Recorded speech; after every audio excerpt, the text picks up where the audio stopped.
ಸುರನಂದಿನಿ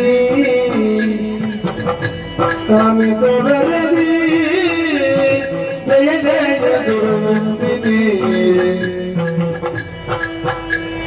ಸುರಗುಣವಂದಿತ ವಿನುತಾವರದಿ ಸುರಗುಣವಂದಿತ ವಿನುತಾವರದಿ ಜಯ ಜಯ ಸುರನಂದಿನಿ ಜಯ ಜಯ ಸುರನಂದಿನಿ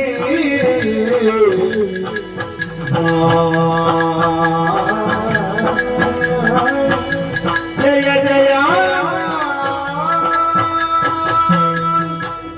ಜಯ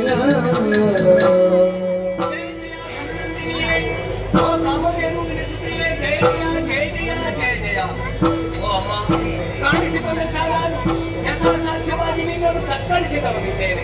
ನನ್ನ ಸತ್ಕಾರ್ಯದಲ್ಲಿ ಏನಾದರೂ ಲೋಪ ದೋಷಗಳು ಕಂಡುಬಂತಾದರೆ ಅದನ್ನು ಮನಸ್ಸಿನಲ್ಲಿ ಇರಿಸಿಕೊಳ್ಳದೆ ಲೋಕದ ಮಂದಿಗಳನ್ನು ಹರಸಬೇಕಮ್ಮ, ಹರಸಬೇಕು. ಹೌದಮ್ಮ, ಆಶ್ಚರ್ಯ ಪರಮಾಶ್ಚರ್ಯ. ನಮ್ಮದಂತಹ ಈ ದೇವಲೋಕಕ್ಕೆ ಯಾರು ಕೂಡ ಸಶರೀರವಾಗಿ ಆಗಮಿಸಿದ್ದೇ ಇಲ್ಲ. ಸಂಕಲ್ಪ ಮಾತ್ರದಿಂದ ಭೂಲೋಕದಿಂದ ದೇವಲೋಕಕ್ಕೆ ಬಂದು ಕಾಮಧೇನು ಸುತೆಯಾದಂತಹ ನಾನು ಕಲ್ಪವೃಕ್ಷದ ಅಡಿಯಲ್ಲಿ ಆನಂದದಿಂದ ವಿಶ್ರಾಂತಿಯನ್ನು ಪಡೆಯುತ್ತಾ ಇದ್ದೆ. ಬಂದಂತಹ ನೀವು ಅರ್ಘ್ಯ, ಧೂಪ, ದೀಪ, ನೈವೇದ್ಯ, ಮಂಗಳಾರತಿಯನ್ನು ಬೆಳಗಿ ಅರ್ಚಿಸಿದ್ದೀರಿ, ಮೆಚ್ಚಿಸಿದ್ದೀರಿ. ನಿಮ್ಮ ಸೇವೆಯಿಂದ ಸಂತೋಷಗೊಂಡೆ. ಆದ್ರೆ ಹಲವಾರು ಪ್ರಶ್ನೆಗಳು. ಇತ್ತ ಕಡೆ ಬರುವರೆ ಕಾರ್ಯ ಕಾರಣಗಳು ಬೇಡವೆ? ಯಾಕಾಗಿ ಬಂದಿರಿ? ಮುಂದೆಲ್ಲಿಗೆ ಸಾಗುವಿರಿ? ನನ್ನಿಂದ ಏನಾಗಬೇಕು ಹೇಳುವಿರೆ? ಕಾರಣವಿಲ್ಲದೆ ಕಾರ್ಯವಿಲ್ಲವಮ್ಮ. ಧರ್ಮಲೋಕದಲ್ಲಿ ಕಾಣಿಸಿಕೊಂಡಂತ ನಾನು ಶರೀರಿಯಾಗಿ ದೇವಲೋಕವನ್ನು ಸೇರಿಕೊಳ್ಬೇಕು ಅಂತ ಇದ್ರೆ ಬಲವಾದಂತಹ ಕಾರಣವು ನಮ್ಮ ಭೂಲೋಕಕ್ಕೆ ಮಾಡಬಾರದೆ 12 ವರ್ಷಗಳೇ ಸತ್ತು ಹೋಯಿತು. ದೀರ್ಘಕಾಲದ ಕ್ಷಾಮವನ್ನೊದಗಿದೆ.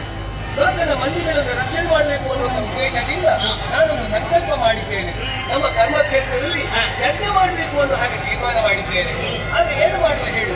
ಅದಕ್ಕೆ ಬೇಕಾದಂತೆ ಯೋಗ್ಯವಾದಂತಹ ಸಮಿತಿಗಳನ್ನು ಅಲ್ಲಿ ಸಂಗ್ರಹಿಸಿಕೊಳ್ಳುವುದಕ್ಕೆ ಸಾಧ್ಯ ಇಲ್ಲ. ಆದ್ದರಿಂದ ದೇವಲೋಕಕ್ಕೆ ಬಂದು ಕಾಮಧೇನುವನ್ನು ಧರೆಗೆ ಇಳಿಸಬೇಕು ಅನ್ನೋ ಹಾಗೆ ಯೋಚನೆ ಮಾಡಿದ ಕಾಲಕ್ಕೆ ದೇವೇಂದ್ರ ಹೇಳ್ತಾರೆ, ಅವಳು ದೇವಲೋಕದಲ್ಲಿಲ್ಲ, ವರ್ಣಲೋಕವನ್ನು ಸೇರಿಕೊಂಡಿದ್ದಾಳೆ ಎನ್ನುವ ಹಾಗೆ.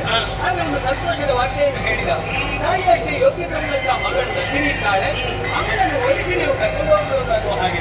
ಆದ್ದರಿಂದ ಲೋಕದ ಮಂದಿಗಳನ್ನು ಉಳಿಸುವಂತಹ ಉದ್ದೇಶದಿಂದ ಕರ್ಮಲೋಕಕ್ಕೆ ಇಳಿದು ಬರಬೇಕನ್ನುವ ಒಲಿದು ಬರಬೇಕು.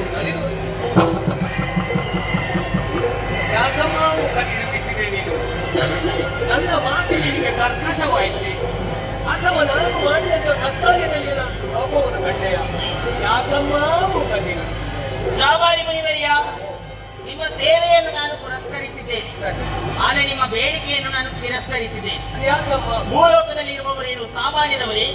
ಹುಡುಗರು, ಕಾಮುಕರು, ಮತ್ಸರಿಗಳು, ಭೂಕಾಮುಕರು, ಗೋಕಾಮುಕರು, ಶ್ರೀಕಾಮುಕರು ಅಂತಹ ಅಪವಿತ್ರವಾದಂತಹ ಸ್ಥಳಕ್ಕೆ ಪವಿತ್ರರಾದಂತಹ ನಾನು ಬಂದು ನನ್ನ ಪಾವಿತ್ರತೆಯನ್ನು ಕಳೆದುಕೊಳ್ಳೋದಕ್ಕೆ ಸಿದ್ಧಳಿಲ್ಲ. ಹೇಗೋ ಬಂದಿದ್ದೇನೆ. ನಮಸ್ಕಾರ. ಹೊರಡಿ.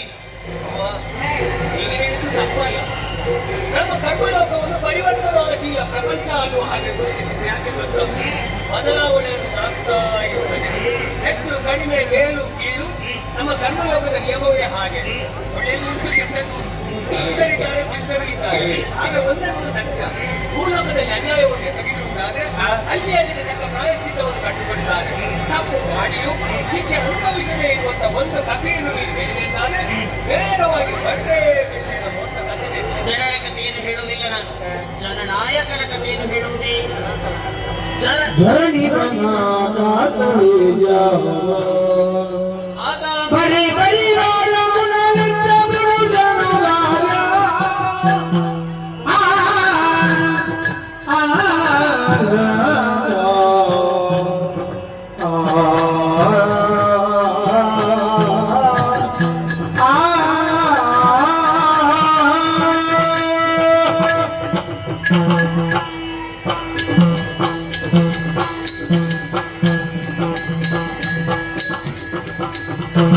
धरणी बना करी जाओ भरी भरी वाला गुणरित बुलुलनुधारा भरी भरी वाला गुणरित बुलुलनुधारा भरी गली लगिदाने कुंदा भरी गली लगिदाने कुंदा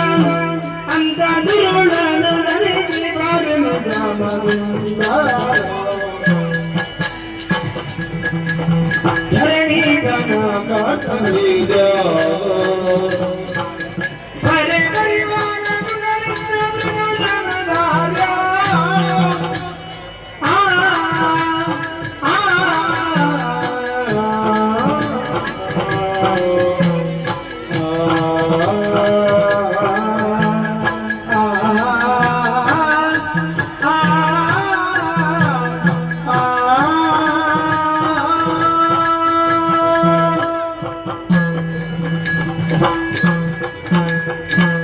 ಲಾಭಾರಿ ಮುನಿವರ್ಯ, ಅಮ್ಮ ನಂದಿನಿಯೇ, ನಿಮ್ಮ ಭೂಲೋಕದಲ್ಲಿ ಯುಗ ಯುಗದಲ್ಲಿ ಕೆಟ್ಟ ಘಟನೆಗಳೇ ನಡೆಯುತ್ತಾ ಇದೆ. ನಾ ಹೇಳುವುದಕ್ಕೆ ಹೊರಟದ್ದು ಕೃತಯುಗದ ಕಥೆ, ಅರ್ಥಾತ್ ಸತ್ಯಯುಗ ಎನ್ನುವ ಹಾಗೆ ಕರೆಯಲ್ಪಟ್ಟಿತ್ತು. ಹಾರಿದ್ದವನಿಗೆ ಎರಡನಿಸಬಾರದಂತೆ, ಕೊಟ್ಟ ಕೈಯನ್ನು ಕಚ್ಚಬಾರದಂತೆ, ಯಾವಾಗ ಹಸಿದಾಗ ಅನ್ನವನ್ನು ಹಾಕುತ್ತಾನೋ ಜೀವನದ ಕೊನೆಯ ಉಸಿರಿರುವ ತನಕ ಆತನನ್ನು ನೆನವರಿಕೆಯನ್ನು ಮಾಡಿಕೊಳ್ಬೇಕಂತೆ. ಆದರೆ ಮಸ್ತಕದಲ್ಲಿ ಮುಕ್ತವನ್ನು ಹೊತ್ತು ಮನುಷ್ಯರನ್ನು ಆಳುವಂತಹ ನಿಮ್ಮ ರಸಿಯ ದೊರೆಗೆ ಮಾತ್ರ ಈ ವಿಷಯ ತಿಳಿದಾಗಿ ಹೋಯಿತು. ಕೃತವೀರ್ಯ ಸೋನು ಕಾರ್ತವೀರ್ಯ ದತ್ತಾತ್ರೇಯರ ನೆಚ್ಚಿನ ಶಿಷ್ಯನೆಂದೆನಿಸಿಕೊಂಡಿದ್ದಾನೆ. ಸಹಸ್ರ ಕರಗಳನ್ನು ಹೊಂದಿದವನಾಗಿದ್ದಾನೆ. ಪ್ರಜೆಗಳಿಗೆ ಬಂದಂತಹ ಕಷ್ಟವನ್ನು ನಿವಾರಿಸುವರೆ ಕಾರಣಕ್ಕೆ ಮೃಗಬೇಟೆಗಾಗಿ ಹೋದರಂತೆ. ಮೃಗಬೇಟೆಯಾಡಿ ನರಿದು ವಿಶ್ರಾಂತಿಯನ್ನು ಪಡೆಯುತ್ತಾ ಇದ್ದ. ರಾಜನ ಆಗಮನವು ಕಾಡಿಗಾಗಿದೆ ಎಂಬ ವಿಷಯವು ಜಮದಗ್ನಿ ಮಹರ್ಷಿಗಳಿಗೆ ತಿಳಿಯಿತಂತೆ. ಆಶ್ರಮದೆಡೆಗೆ ಬರಮಾಡಿಸಿಕೊಂಡು ಹೇಗೋ ಮಧ್ಯಾಹ್ನದ ಹೊತ್ತು ಹಸಿದವನಿಗೆ ಅನ್ನವನ್ನು ಹಾಕಬೇಕಾದ್ದು ಧರ್ಮ ಕರ್ತವ್ಯ. ಅತಿಥಿಗಳಲ್ಲಿ ದೇವರನ್ನು ಕಾಣುವುದು ತಾನೆ. ಅತಿಥಿ ದೇವೋ ಭವ. ಹೌದು. ಬಂದಂತ ರಾಜ ಹಾಗೂ ಆತನ ಪರಿವಾರದವರಿಗೆಲ್ಲರೇ ಉಣಬಡಿಸಿದಂತೆ. ಅಂತಿಂತ ಭೋಜನವಲ್ಲ, ಒಬ್ಬೊಬ್ಬರ ಸವಿರುಚಿ ಹೇಗುಂಟು, ಮತ್ತೊಬ್ಬರ ಅಭಿರುಚಿ ಹೇಗುಂಟು ಇದನ್ನರಿತು ಸುಗ್ರಾಸ ಭೋಜನವನ್ನೇ ಉಣಬಡಿಸಿದಂತೆ. ಭೂರಿ ಭೋಜನ. ಹೌದು. ಉಂಡು ಜೀರ್ಣವಾಗಲಿಲ್ಲ. ಒಳ್ಳೆಯ ಆಲೋಚನೆಯನ್ನು ಚಿತ್ತವೃತ್ತಿಯಲ್ಲಿ ಆಲೋಚನೆ ಮಾಡಬೇಕು ಮನುಷ್ಯನಾದವನು. ಆದ್ರೆ ಇವನ ಆಲೋಚನೆಯೇ ಬೇರೆ ಆಗಿದೆ. ಇಂತಹ ಭೋಜನ ಇಷ್ಟು ವೇಗವಾಗಿ ಈ ಆಶ್ರಮದಲ್ಲಿ ಹೇಗೆ ಸಿದ್ಧವಾಯಿತು ಎನ್ನುವ ಹಾಗೆ. ಅಡುಗೆ ಭಟ್ಟರನ್ನು ನೋಡಿದ್ದೇ ಇಲ್ಲ, ಹೊಗೆ ಕಂಡದೇ ಇಲ್ಲ, ಬೆಂಕಿ ಆಡಿದೆ. ಹಾಗಿದ್ರೆ ಯಾರಲ್ಲಿ ಕೇಳಬೇಕು? ಮಹರ್ಷಿಗಳಲ್ಲಿ ಕೇಳಬೇಕು. ಕೇಳಿದರಂತೆ ಅವರೇನು ಮಾತನಾಡಲಿಲ್ಲ. ಬಲೆಯಲ್ಲಿರುವಂತಹ ಶಬಲೆಯನ್ನೇ ತೋರಿಸಿದಂತೆ ಇದೆಲ್ಲವೂ ಇವರಿಂದಲೇ ಸಾಧ್ಯವಾಯಿತು ಎನ್ನುವ ಹಾಗೆ. ಕೊನೆಗೆ ಇಂತಹ ಯೋಗ್ಯತೆ ಬಲ್ಲಂತಹದ್ದೇನು ಆಶ್ರಮದಲ್ಲಿ ಇರುವುದಕ್ಕೆ ಯೋಗ್ಯವಲ್ಲ, ಇದು ರಾಜನಾಶ್ರಯದಲ್ಲಿರಬೇಕು ಎನ್ನುವ ಹಾಗೆ ಕೇಳಿದಂತೆ ಅದಕ್ಕೆ ಮಹರ್ಷಿಗಳಾಡಿದಂತೆ ಕೊಡುವಂತಹ ಹಕ್ಕು ನನಗಿಲ್ಲ, ದೇವತೆಗಳು ಉಳಿದಿದ್ದಂತಹದ್ದೇನು ಆಶ್ರಮದಲ್ಲಿ ನಡೆಯುವಂತಹ ಸಂಸ್ಕಾರಿಗಳಿಗೆ ವಿನಿಯೋಗವಾಗಲಿ ಎನ್ನುವಂತಹ ಉದ್ದೇಶದಿಂದ ಎನ್ನುವ ಹಾಗೆ ನುಡಿದರಂತೆ. ಕೊಡುವುದಿಲ್ಲ ಎನ್ನುವ ಮಾತ್ರಕ್ಕೆ ಅರಸನೇನು ಸುಮ್ಮನೆ ಉಳಿದಲಿ, ಇಲ್ಲ ಬಲತ್ಕಾರದಿಂದ ದೇವವನ್ನೇ ಎಳೆದುಕೊಂಡು ಹೋದರಂತೆ. ಅಂತಹ ಕ್ಷತ್ರಿಯ ಸಂಹಾರವೇ ಅಲ್ಲಿ ನಡೆದಿದೆ. ಆ ಕಾರಣಕ್ಕಾಗಿ ಅಂತ ಪಾಪಿಷ್ಟ ಲೋಕಕ್ಕೆ ನಾ ಮರಳಾರೆ. ಕೇವಲ ಅನುವಾದದಲ್ಲಿ ಮಾತಾಡುವುದಲ್ಲ, ಸ್ವಲ್ಪ ಭೂಮಿಯ ವಿಷಯ. ಗುರುವ ಕಯಾದು ಪುತ್ರನರಿ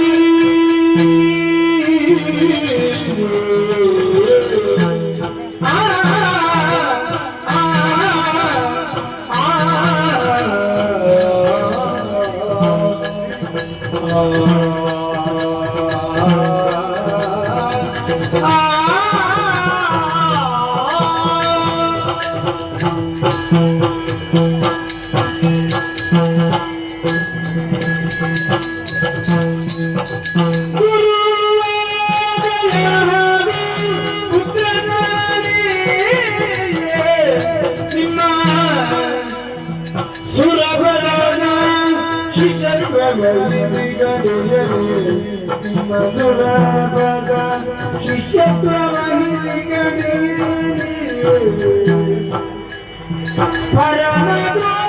ಪರಮದ್ರೋಹವಿಶೀಲ ಹದಿದೋ ಪರಮದ್ರೋಹವಿಶೀಲ ಹದಿದೋ ಜೀವವಿರುವಂತೆ ಮುಂದ ಪಾಪಗಳನ್ನು ಕಿರಿದೋ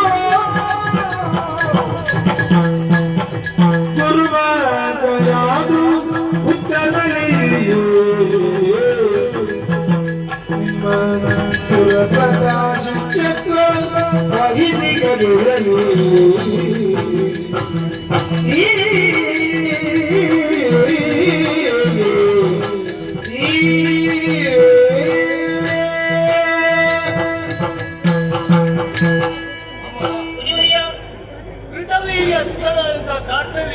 ಅತಿಯಾಗಿ ಚಿಂತನೆ ಮಾಡಿದ. ಹೌದು.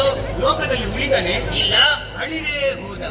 ಅದಕ್ಕೆ ಹೇಳಿದ್ದಲ್ವ, ನಮ್ಮ ಕರ್ಮಲೋಕದಲ್ಲಿ ಒಬ್ಬ ಕೆಟ್ಟದ್ದು ಮಾಡಿದ್ರೆ ಅಲ್ಲಿಯೇ ಅದಕ್ಕೆ ತಕ್ಕ ಪ್ರಾಯಶ್ಚಿತ್ತವನ್ನು ಕಂಡುಕೊಳ್ತಾನೆ ಅನ್ನುವ ಹಾಗೆ. ಆದ್ರೆ ತಪ್ಪು ಮಾಡಿಯೂ ಶಿಕ್ಷೆ ಅನುಭವಿಸದೆ ಎತ್ತರವಾದಂತಹ ಪದವಿಯಲ್ಲಿ ಒಬ್ಬ ಕುಳಿತ ಹೋಗುತ್ತಾ ನಿಮಗೆ. ಯಾರದು? ಬೇರೆ ಯಾರು ಅಲ್ಲ, ನಿನ್ನವನೇ ಆದಂತಹ ದೇವೇಂದ್ರ ದೊಡ್ಡ ಸ್ವಾರ್ಥಿ ಇದ್ದಾನೆ. ಸ್ವಾರ್ಥಿ? ಹೌದು. ಎಲ್ಲಿ, ಯಾವಾಗ, ಹೇಗೆ? ಒಂದು ಕಥೆ ಹೇಳ್ತೇನೆ. ಏನದು? ಹಿರಣ್ಯಕಶ್ಯಪ ಹಾಗೂ ಕಯಾದು ದಂಪತಿಗಳಿಗೆ ಮಗನಾಗಿ ಕಾಣಿಸಿಕೊಂಡವ ಪ್ರಹ್ಲಾದ. ಪರಮ ವೈಷ್ಣವನಿದ್ದಾನೆ, ಹರಿಭಕ್ತನಿದ್ದಾನೆ. ಅವನ ಶೀಲ ಗುಣಗಳಿಂದ ದೇವಲೋಕದಲ್ಲಿರುವಂತಹ ಸುವಸ್ತುಗಳೆಲ್ಲ ಧರ್ಮಲೋಕಕ್ಕೆ ಆಕರ್ಷಿಸಲ್ಪಟ್ಟಿತಂತೆ. ಇದನ್ನು ತಿಳಿದಂತ ದೇವೇಂದ್ರ ಹೇಗಾದ್ರೂ ಮಾಡಿ ಪ್ರಹ್ಲಾದನನ್ನು ಮಟ್ಟ ಹಾಕಬೇಕು ಅನ್ನುವಂತ ಉದ್ದೇಶದಿಂದ ಬ್ರಾಹ್ಮಣ ವಟುವಪ್ಪನ ರೂಪವನ್ನು ಧರಿಸಿಕೊಂಡು ಪ್ರಹ್ಲಾದನ ಬಳಿಗೆ ವಿದ್ಯಾರ್ಥಿನಿಗಾಗಿ ಹೋದನಂತೆ. ಪ್ರಹ್ಲಾದನಿಂದ ಬೇಕಾದಂತಹ ವಿದ್ಯೆಯನ್ನೆಲ್ಲ ಸಂಪಾದನೆ ಮಾಡಿಕೊಂಡು ಕೊನೆಯ ಕಾಲಕ್ಕೆ ಗುರುಕಾಣಿಕೆ ಏನು ಬೇಕು ಗುರುಗಳೇ ಅನ್ನುವ ಹಾಗೆ ಕೇಳಿಕೊಂಡನಂತೆ. ಶಿಷ್ಯನಾದವನ ಧರ್ಮ. ಧರ್ಮವೇ ಹೌದು. ಆವಾಗ ಜ್ಞಾನಿಯಾದಂತಹ ಪ್ರಹ್ಲಾದ ಆಡಿದ ಬ್ರಾಹ್ಮಣರಿಗೆ ಬೇಡುವ ಹಕ್ಕಿಲ್ಲ, ಕೊಡುವ ಹಕ್ಕು ಮಾತ್ರ ಇದೆ. ಆದ್ದರಿಂದ ನಿಮಗೇನು ಬೇಕು ಕೇಳಿಕೊಳ್ಳಿ, ನಾನು ಒದಗಿಸಿಕೊಡ್ತೇನೆ ಅನ್ನೋ ಹಾಗೆ ಆಡಿದಂತೆ ಪ್ರಹ್ಲಾದ. ಇದೇ ಸಂದರ್ಭಕ್ಕೆ ಕೊಂಚ ಹಾಕಿ ಕುಳಿತುಕೊಂಡಿದ್ದಂತ ನಿನ್ನ ದೇವೇಂದ್ರ ಪ್ರಹ್ಲಾದನ ಶೀಲವನ್ನೇ ಕಸಿದ. ನೀನೇ ಹೇಗೆ ಯೋಚನೆ ಮಾಡು. ಒಬ್ಬ ವ್ಯಕ್ತಿ ಕರ್ಮಲೋಕದಲ್ಲಿ ಕಾಣಿಸಿಕೊಂಡ ಬಳಿಕ ಜೀವವಿರುವಾಗಲೇ ಅವನ ಶೀಲ ಹಾಳಾಗಿ ಹೋಯ್ತು ಅಂತಾದ್ರೆ ಅವನು ಜೀವ ಛವ ಆದ ಹಾಗೆ, ಜೀವಂತವಾಗಿ ಇದ್ದು ಸತ್ತ ಹಾಗೆ. ಆದ್ರಿಂದ ಇದರಲ್ಲಿ ಕೇಳುವುದು, ಜೀವ ಇರುವಾಗಲೇ ಪ್ರಹ್ಲಾದನನ್ನು ಕೊಂದ ಪಾಪ ಅದೇನು ಸಣ್ಣದು ಹೇಳಮ್ಮ. ಸುರೇಂದ್ರನ ಕಥೆಯನ್ನು ಹೇಳುವೆ. ಹೌದು. ಸುರೇಂದ್ರ ಎತ್ತರವಾದಂತಹ ಪೀಠದಲ್ಲಿ ಇದ್ದಾನೆ. ಪೀಠದಲ್ಲಿ ಇದ್ದಂತಹ ಯಾರೇ ಆಗಲಿ ಆ ಪೀಠದ ಗೌರವವನ್ನು ಉಳಿಸಿಕೊಳ್ಳಬೇಕಾದ ಅವನ ಧರ್ಮ ಕರ್ತವ್ಯ. ಅವನಿಗೆ ಹೊಣೆಗಾರಿಕೆ ಉಂಟು ಅಲ್ಲವೇ? ಹಾಗಾಗಿ ನಿಮ್ಮಲ್ಲೇ ಕೇಳುವುದು ನಾನು, ಏನು? ಕಿರೀಟ ಎಲ್ಲಿರಬೇಕು ಸ್ವಾಮಿ? ಶಿರೋಭಾಗದಲ್ಲಿ ಇರಬೇಕು. ಕಾಲ ಬುಡಕ್ಕೆ ಬಂತುತ್ತಾದರೆ ಅದರ ಪಾವಿತ್ರ್ಯತೆ ಕಡಿಮೆ ಆಗ್ತದೆ. ಹಾಗೆಯೇ ದೇವರು ಯಾವಾಗ ಎಲ್ಲಿರಬೇಕು? ಗರ್ಭಗುಡಿಯ ಒಳಗೆ ಇರಬೇಕು. ಬೀದಿಗೆ ಬಂತುತ್ತಾದ್ರೆ ಬರಬಾರ್ದು. ಜಲದಲ್ಲಿರುವಂತಹ ಜಲಾಚರ ಜೀವಿಗಳು ಜಲದಲ್ಲೇ ಇರಬೇಕು ತಾನೆ. ಹೌದು. ಜಲಕ್ಕೆ ಬಂತುತ್ತಾದ್ರೆ ಅಳಿದು ಹೋಗ್ತದೆ. ಹಾಗೆ ದೇವಲೋಕದಲ್ಲಿ ಇರುವಂತಹ ವಸ್ತುಗಳು ಅದು ದೇವಲೋಕದಲ್ಲಿ ಇದ್ದರೆ ಶೋಭೆ. ಇದನ್ನು ಉಳಿಸಿಕೊಳ್ಳಬೇಕು ಎನ್ನುವಂತಹ ಉದ್ದೇಶವಾಗಿದ್ದು ನಮ್ಮ ದೇವೇಂದ್ರನ. ವಿದ್ಯೆ ಕಲಿಯುವುದಕ್ಕೆ ಹೋದದ್ದೇನು ಸತ್ಯ. ಅಧಿಕವಾದಂತಹ ವಿದ್ಯೆ ಎಲ್ಲಿದೆ ಎನ್ನುವ ಹಾಗೆ ದೇವಗುರುಗಳಲ್ಲಿ ಕೇಳಿದಾಗ ಪ್ರಹ್ಲಾದನಲ್ಲಿದೆ ಎನ್ನುವುದನ್ನು ತಿಳಿದುಕೊಂಡು ಕೇವಲ ವಿದ್ಯೆಯನ್ನು ಮಾತ್ರ ಕಲಿತದಲ್ಲ, ಅವರ ಸೇವೆಯನ್ನು ಅಲ್ಲಿ ಮಾಡಿದ್ದಾರೆ. ಸೇವೆ ಆದ ಬಳಿಕ ವಿದ್ಯೆ ಕಲಿತ ನಂತರ ಗುರುದಕ್ಷಿಣೆಯಾಗಿ ಏನು ಬೇಕು ಅಂತ ಕೇಳುವಾಗ ನನಗೇನು ಬೇಡ ಅಂತ ಅವರೇ ಹೇಳಿ ಆ ಹೊತ್ತಿಗೆ ಕಾಯ್ತಾ ಇತ್ತು. ಶೀಲ ಗುಣವನ್ನೇ ಕೇಳಿದ್ದೇನು ಸತ್ಯ. ಅದು ಯಾಕಾಗಿ ಕೇಳಿದೆ?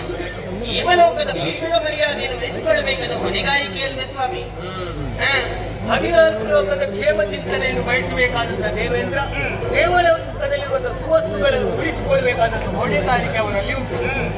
ಈಗ ದೇವಲೋಕದ ಸುವಸ್ತುವನ್ನು ಉಳಿಸುವುದಕ್ಕೂ ಅವನು ಪ್ರಹ್ಲಾದನ ಬಳಿಗೆ ವಿದ್ಯೆ ಕಲಿಯುವುದಕ್ಕೆ ಹೋಗುವುದಕ್ಕೆ ಸಂಬಂಧ ಏನು? ಏನು ಸಂಬಂಧ ಇಲ್ಲ. ಹಾಗಿದ್ರೆ ಹೋಗಿದ್ದಾರೆ ಯಾಕೆ? ನೀನು ಯೋಚನೆ ಮಾಡು. ಪ್ರಹ್ಲಾದ ಜ್ಞಾನಿ ಇದ್ದಾನೆ, ನಿನ್ನಿಂದಾಗಿ ಈ ರೀತಿಯ ಸಮಸ್ಯೆ ಆಗಿದೆ ಅನ್ನೋ ಹಾಗೆ ಅವರಲ್ಲಿ ವಿಸ್ತರಿಸ್ತಾ ಇದ್ರೆ ಅದಕ್ಕೆ ತಕ್ಕುದಾದಂತಹ ದಾರಿಯನ್ನು ಅವರೇ ಕಂಡುಕೊಳ್ತಿದ್ದ. ಆದ್ರೆ ನಿನ್ನ ದೇವೇಂದ್ರ ಹಾಗೆ ಮಾಡಿ ವೇಷ ಮಾಡಿ ಹೋದ. ಯಾಕೆ ವೇಷ ಮಾಡಿದ? ಅವನು ಮೋಸ ಮಾಡಬೇಕಿದ್ರೆ ಹೋದ. ಬೇಡ ಸ್ವಾಮಿ, ಬೇಡ ಬೇಡ ಮಾಡಬೇಡ ಯತಿವರ, ಛಲವ ಮಾಡಬೇಡ ಯತಿವರ.